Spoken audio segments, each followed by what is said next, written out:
What if everything you've ever believed, your body, the world, even your own memories, could be a lie?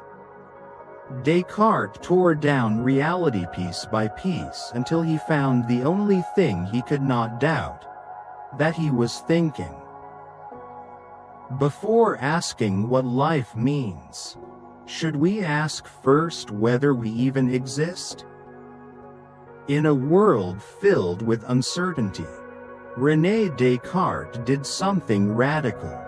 He chose to doubt everything, not out of fear, not because he was lost, but because he wanted to find something that could never be shaken. Something so certain, so clear, that even the most extreme doubt could not destroy it.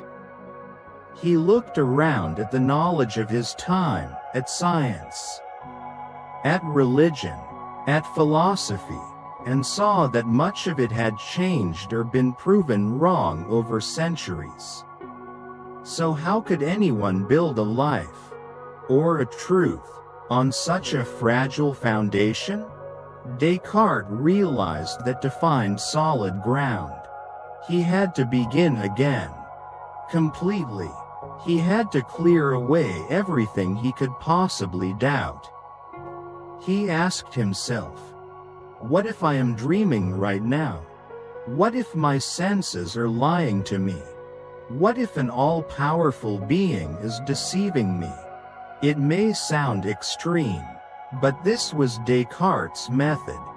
He wanted to strip reality down to its bare bones, to test everything, to reduce life to silence, just to hear what voice still remained. And in that silence, he found something remarkable. Even if he doubted everything, even if he were wrong about the world, about his own body, even about the laws of logic, there was one thing he could not deny.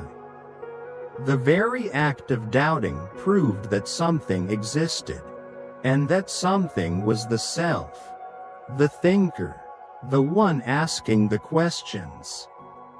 I think, therefore I am. This sentence is more than famous. It is a revolution. It shifted the source of truth from the outside world to the inside mind. It placed awareness at the center of human existence. If everything else falls apart, if everything else is illusion, then at least one truth remains: that there is a thinker here, now, experiencing thought. But Descartes did not mean that thinking creates reality. He meant that thinking reveals it. That even in total uncertainty, the presence of your own consciousness is undeniable. This is not a truth based on faith, or on science, or on culture. It is based on experience, your own, unshakable, internal experience. This insight marked a turning point in Western philosophy. It declared that existence begins not with external evidence, but with internal awareness. Descartes made it clear: before you can know anything else, you must first know that you are, that you exist, that there is a thinking being at the center of all doubt. From this single truth, he tried to rebuild knowledge, piece by piece, but even apart from his larger system, the core remains powerful. The cogito, I think, therefore I am, still stands as one of the boldest declarations in philosophy. Because it says, you are not what others tell you. You are not your body, your past, your appearance. You are the one who thinks. And in that thought, you exist. Descartes' discovery may sound simple, but it carries a profound message. I think, therefore I am, is not just a clever line. It is a declaration of human identity. In a world where everything can be questioned, your body, your memories, even the existence of the physical universe, there remains one thing you cannot deny: the fact that you are aware, that you are experiencing, that you are here. This may seem abstract, but it is deeply personal, because it means that your existence does not depend on anyone else's approval or recognition. You do not need someone to validate your life for it to be real.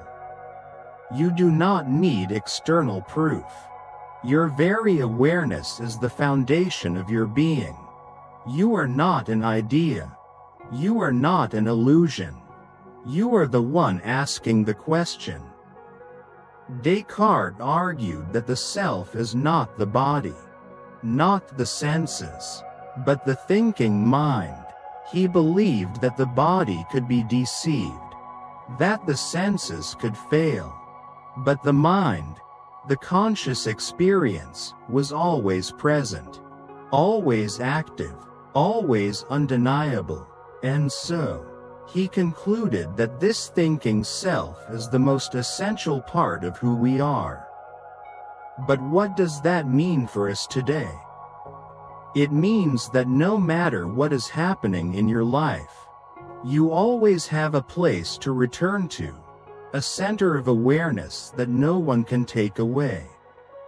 Even in the middle of chaos, confusion, loss, or fear, you can come back to this truth: you are still here. You are still thinking. You still exist. In a time when people feel more anxious, more disconnected, and more unsure of their identity than ever before, the Cogito is a reminder that you are not lost. You may not know the answers. You may feel uncertain, but you are not nothing. You are a living, thinking presence, and that is the beginning of everything. This kind of awareness is not loud. It does not scream for attention. It is quiet. It is steady. It is the soft knowing that exists beneath every emotion, every thought, every experience. And Descartes teaches us that this awareness is not something we have to earn. It is already here, already awake. To live with this kind of presence is to live with power. Not power over others, but power within yourself. The power to know that even when everything feels unstable, you still have a foundation. The power to know that your life matters, not because someone told you, but because you are conscious of it. You feel it. You live it. Descartes' insight also carries a challenge. If you are the one thinking, then you are the one responsible for your thoughts, for your beliefs, for the way you see the world. You are not a passive machine.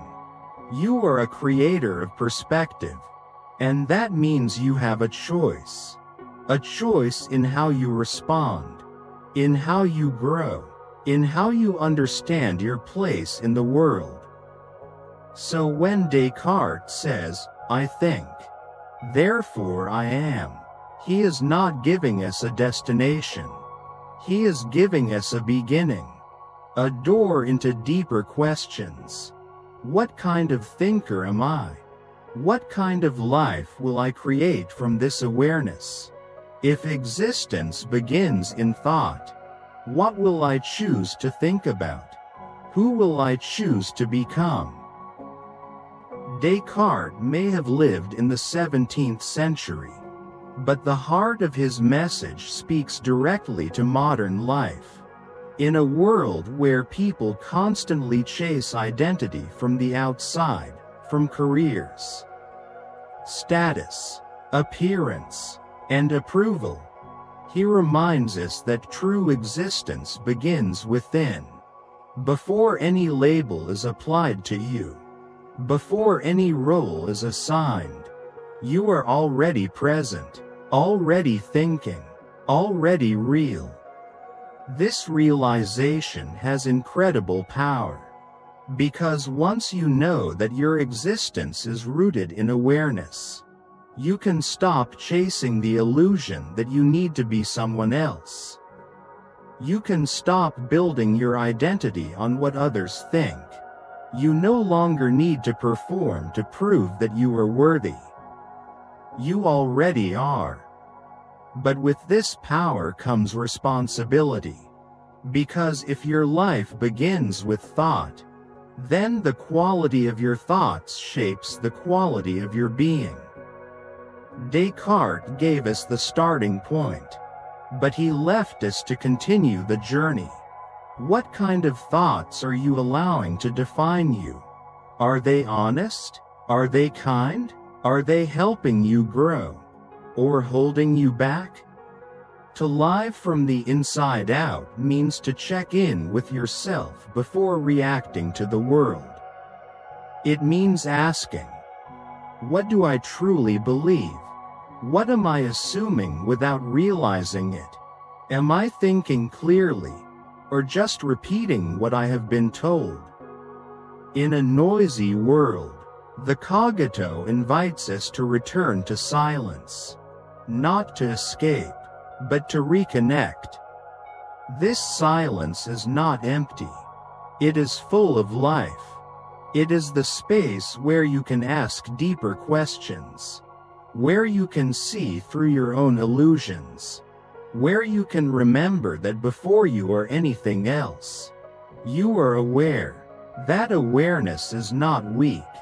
It is the most powerful force in your life.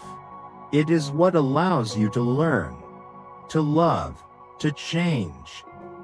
Descartes' insight is not just for philosophers. It is for anyone who has ever felt lost, anyone who has ever questioned their place in the world, anyone who has ever wondered what is real. He does not give us all the answers, but he gives us the place to begin. Not outside, but inside. Not with beliefs, but with awareness. Not with certainty, but with presence. And that is what makes, I think, therefore I am, so enduring. It is not a conclusion.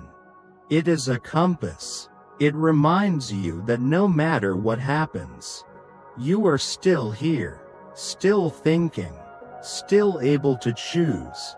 That presence is your foundation, and from it, you can build a life that is not borrowed, but born.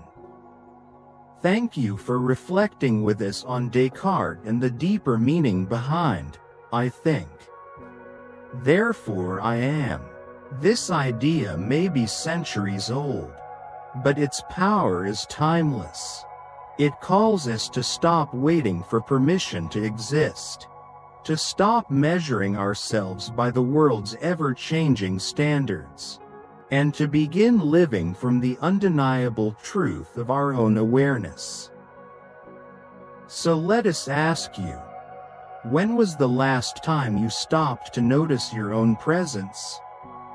To feel the quiet certainty that you are here, alive, thinking, being? You don't need to prove yourself to exist. But once you remember that you do, the way you live will change. If this video stirred something inside you, share your thoughts in the comments. What does I think, therefore I am, mean to you? In your life today? If this kind of reflection speaks to you, we invite you to subscribe, like, and stay connected with the Life Philosophy channel. Because here, we don't just think, we question, we explore, and we awaken, together.